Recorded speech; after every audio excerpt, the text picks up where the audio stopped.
All right. I wanted to talk about today about being a prisoner of Jesus. Okay, being an actual prisoner of Jesus, and what that even means overall. Okay, being a prisoner of Jesus, and again, I'm gonna try to make this quick as possible, but I'm sort of getting a little better. But anyway, let me get started. Welcome to the Freedom from the Night Tales of the Supernatural. Welcome, welcome, welcome, all who are here listening right now, because you're going to need this information. It's very important, and I have to get it out. It's based off of a dream that I had today. Today I had a dream, and it's a lot of things going forth and working for those people who are of God. Like it's trying to take you into a whole nother space that you're not supposed to be in. And I wanted to talk about how we are prisoners of Jesus. Okay, we are most definitely prisoners of Jesus. The dream that I had today, I had this dream where I was going to a meeting, and in this meeting it was a bunch of people, but the main person was the one who was being the higher up person, the person above all of them, speaking and stuff like that in my dream. And I looked at the person, and I'm like, okay, I need to get to her. I need to speak to her and such and such and such.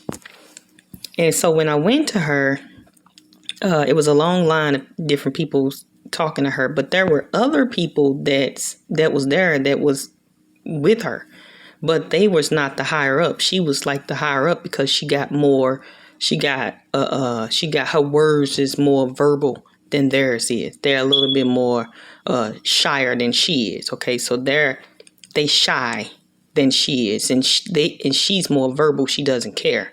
So that's what makes her higher up. That's what make anybody higher up, is that their words are more verbal, and they are targeted at who they targeted at to dim the light quicker. Okay, so that person's the higher up, but the other ones, they can try, but they can't really do as much. And spirits do this too. Okay. And these are spirits. These are spirit people. Okay. People. These are spirit people. These people are spirits. Okay. And then this does that when you get spirits on you. Because again, being a prisoner of Jesus, we got one spirit, one body. Okay, we got one spirit, one body. And when we're all called, we are called to one hope. We call to one hope, one faith. What else it says? We are called to one hope, one faith, one baptism. Okay, when we're all called. So even before we're called, we're still one. We're still. What you don't understand is that even before you're called, you're still one body, one spirit. And then when you are called, you are now in one hope, one faith, and one baptism. We still joint together. No matter what we do, we're still joint together. So it doesn't matter if you feel in your mind that you don't believe in God or not. We still are joint together. So we are one spirit, one body, all together. And then when you're called and you answer the call, that still doesn't disqualify the person who did not come to the call. The only thing is now is that we are considered one hope, one faith, and one baptism. That's it. And now, if you got the other person, and I'm getting off into that. I'm sorry. I'm getting way ahead. But overall, in a dream, I was going to the lady, and she had the verbals going much more than they were. Okay, that she had the verbal on point.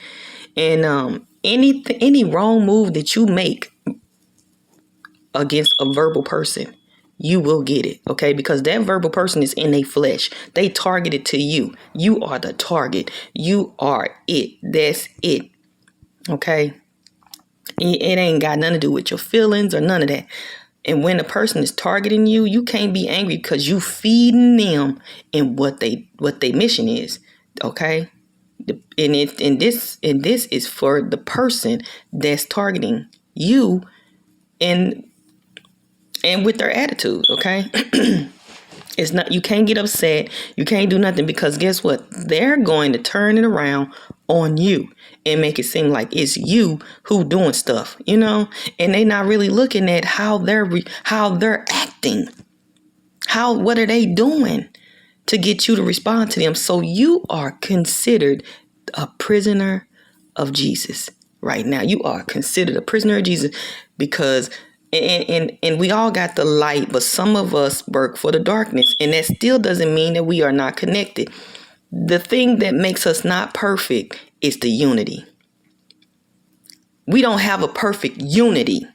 That's the only thing that doesn't make the children of God not perfect. That's the only thing that makes the children of God not perfect. The unity. We're not keeping unity. You understand? Unity. I got a video all about unity. But I can I can update these videos if the Lord let me do it later on down the line sometime. But until then, I'm going to keep going. But the unity is not perfect. Okay, God says in the Bible that we are to keep the unity together. If any of us are off, the ones that don't believe in God, that unity will not be perfect. But that doesn't mean you're not perfect, because it also states in the Bible that when you are in Christ Jesus and Jesus ascended up to give everybody one body, one spirit, he ascended up so that he can give us the gifts that we need through everything that we needed in. Okay, so we already are perfect, but the unity, we supposed to keep unity. That's a known truth, that we are to keep unity. The unity is not perfect. That's the only thing that's not perfect. That unity doesn't mean that we're not perfect. It means the unity is not perfect. Okay? So it's a difference between you being perfect and the unity being perfect. The unity, meaning the one body, the one spirit, it's not perfect. Because we're supposed to be joint together.